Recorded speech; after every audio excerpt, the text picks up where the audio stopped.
2 నెలల్లో పరిపాలన ఎలా ఉంది సార్? సూపర్ 6 గురించి అయితే ఇంకా చేయలేదు అని చెప్పేసి అప్పుడే స్టార్ట్ చేశారండి. ఇప్పుడు ఆల్రెడీ 4,000 రూపాయలది ఫుల్ ఫ్లెడ్జ్డ్గా స్టార్ట్ చేశారు. అన్నా క్యాంటీన్లు ఫస్ట్ ఫేజు మొదలైనవి. ఇంకా సూపర్ 6లో ఆడల్లో బస్సు ఉంది, సిలిండర్లు ఉంది. సో అది ఫేజ్డ్ మేనర్లో లాస్ట్ టైం అయినా కూడా జగన్మోహన్ రెడ్డి చెప్పిన స్కీములన్నీ ఒక్క రోజులో చేయలేదు కదా. ఆయన 3,000 చేస్తానన్నాడు. 3,000 చేస్తానన్న దానికి ఇయర్లీ 250 పెంచుకొని 4,000 చేశాడు. ఈయన 3, 4 అన్నారు, ఫస్ట్ డే నుంచి అన్నారు, ఫస్ట్ డే నుంచి చేశారు. ఇక్కడ ఏంటంటే we have to strike A balance between the availability of funds and implementation of promises. So over night మొదటి రోజు నుంచి ఇవన్నీ చేస్తాము అని చెప్పలా. నా ఆలోచనలో ఇవన్నీ ఉన్నాయి, ఇవన్నీ చేస్తాను అన్నారు. డే 1 నుంచి చేస్తాను, 3 నెలల ఎరియర్ కూడా ఇస్తాను అని చెప్పి చంద్రబాబు నాయుడు గారు చెప్పింది స్పష్టంగా ఈ 4,000 రూపాయల పింఛను. మిగిలింది వెంటనే చేస్తానని కూడా అనలా. వెంటనే ఆస్తి, స్థిరాస్తి ఉన్నాయి కదా, అది రద్దు చేశారు, అది రద్దు చేస్తాం అలాంటివి చెప్పారు, అది చేశారు. సో ఇది స్టెప్ బై స్టెప్ ఆదాయం పెంచుకుంటూ చేయాల్సిన పనులు ఇవన్నీ. సో ఇప్పుడు తెలంగాణలో పెట్టారు, ఎలా నడుస్తుంది, కర్ణాటకలో పెట్టారు, ఎలా నడుస్తుంది, ఇవన్నీ అధ్యయనం చేసి ఏదో ఒక డేట్ ఫిక్స్ చేసుకుని ఈ నెక్స్ట్ ఆడవాళ్ళకి ఈ బస్సు, ఈ సిలిండర్ది కూడా టైం పడుతుంది.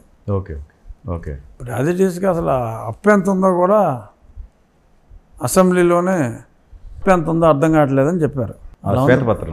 అవునవును, సమయం పడుతుంది.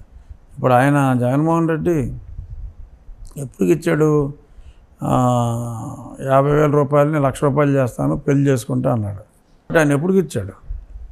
ఓకే, 4వ సంవత్సరంలో ఇచ్చాడు, 4th ఇయర్లో. Okay okay. అంబేద్కర్ విద్య తీసి ఆయన పేరు పెట్టుకుని కూడా 4th ఇయరే. పేదలకి పెత్తందారులకు మధ్య యుద్ధం అని చెప్పేసి అప్పుడు ఎన్నికల ముందు ప్రచారం చేసుకుంటూ వచ్చారు. ఇప్పుడు అన్నా క్యాంటీన్ విషయానికి వచ్చేసరికల్లా ఈ 5 రూపాయల భోజనాన్ని అవాయిడ్ చేస్తున్నారండి వైసీపీ మొత్తం. చాలా వాళ్ళకి సంబంధించిన సోషల్ మీడియా కావచ్చు, విపరీతంగా విష ప్రచారం జరుగుతుంది. ఏంటంటే అది ఒక దండగ పథకం, దానివల్ల యూజ్ ఏంటి, ఇవి బాగా సర్క్యులేట్ అవుతున్నాయి సార్. దీనిపైన మీ అభిప్రాయం ఏంటి?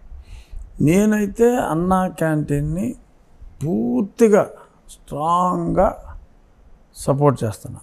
ఓకే, అది నిజంగా కూడా చాలా యూస్ఫుల్ ప్రతివాడికి. అంటే ఆకలితో ఉన్నవాడికి అన్నం పెట్టడం అనేది అది మన బేసిక్ సంస్కృతి. ఇప్పుడు అక్కడికి వచ్చి అన్నా క్యాంటీన్లో తింటున్నాడు అంటే ఆ టైంకి అతనికి హోటల్లోకి వెళ్తే 100 రూపాయలు అవుతుంది. అది ఎఫర్ట్ చేసుకోలేనాడే కదా ఇక్కడికి వచ్చి తినేది. హోటల్కి వెళ్ళి తినగలిగిన వాడు అక్కడే తింటాడు, కూర్చుని దర్జాగా కూర్చుని రెస్టారెంట్లో తింటాడు. ఇక్కడ నుంచుని భోంచేయాలి, ప్లేట్ తీసుకెళ్ళి పెట్టించుకుని తినాలి. ఎవరు వెళ్ళి తింటాడు? డబ్బు లేనివాడు, ఆకలితో ఉన్నవాడే వెళ్తాడు. సో అటువంటి వాడికి భోజనం పెడతాం అనేది that is the minimum duty of the government.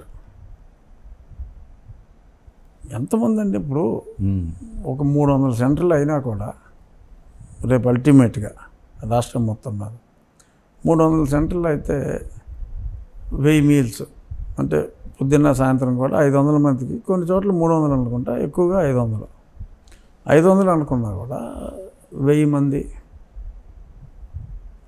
300 centre, 200 సెంటర్లు, ఇప్పుడు 300 సెంటర్లు అనుకున్నా కూడా 3 లక్షలు. ఒకడు పొద్దున్న సాయంత్రం కూడా తినొచ్చు, ఒక్కోసారి చెప్పలేం. అదర్వైజ్ 3 లక్షల మంది. మన జనాభా 5 కోట్లు, ఓటర్సే 4 కోట్లు, జనాభా 5 కోట్ల పైన ఉంటుంది. సో 5 కోట్ల మందిలో 3% అంటే 0.6% ఆఫ్ ది పబ్లిక్. మన వైట్ కార్డ్ హోల్డర్స్ ఎంతమంది? Almost 85% of the state population. 5 కోట్లలో 4 కోట్ల చిల్లర వైట్ కార్డ్ హోల్డర్స్ ఉన్నారు మనకి. మనం భోజనం పెట్టేది ఎంతమందికి?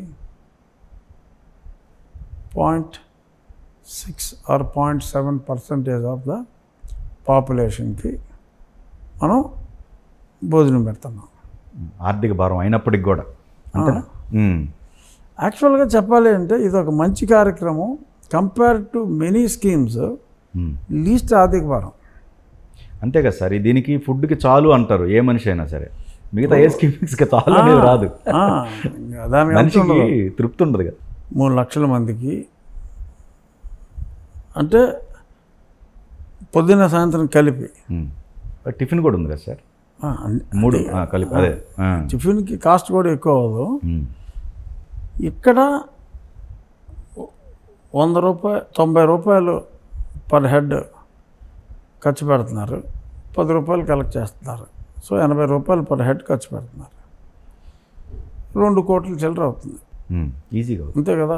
3 లక్షల ప్లేట్లు అండి. 3 లక్షల మందికి 40 రూపాయలు చొప్పున, అంటే పొద్దున్న తిన్నోడు వేరు సాయంత్రం తిన్నోడు వేరు అనుకుని మనం 3 లక్షల మంది అనుకుంటే 40 రూపాయలు చొప్పున ఎంత అవుతుందండి రోజుకి? 1,20,00,000 అవుతుంది. సో ఒక సంవత్సరం మొత్తం అంటే ఆదివారాలు లేదు ఇక్కడ. లేదు. అవును. సో 310 రోజులు 310 రోజులు 1,20,00,000 అంటే మనకే ఇది కూడా ఇప్పుడు స్టార్ట్ చేసేది 200. నేను 1/3 ఎక్కువ వేసా. అవును. ఇంకా ఇంకా పెరుగుతాయి. ఇంకా పెరుగుతాయని లెక్కెట్టుకుంటున్నా. సంవత్సరానికి కానీ పెరగవు.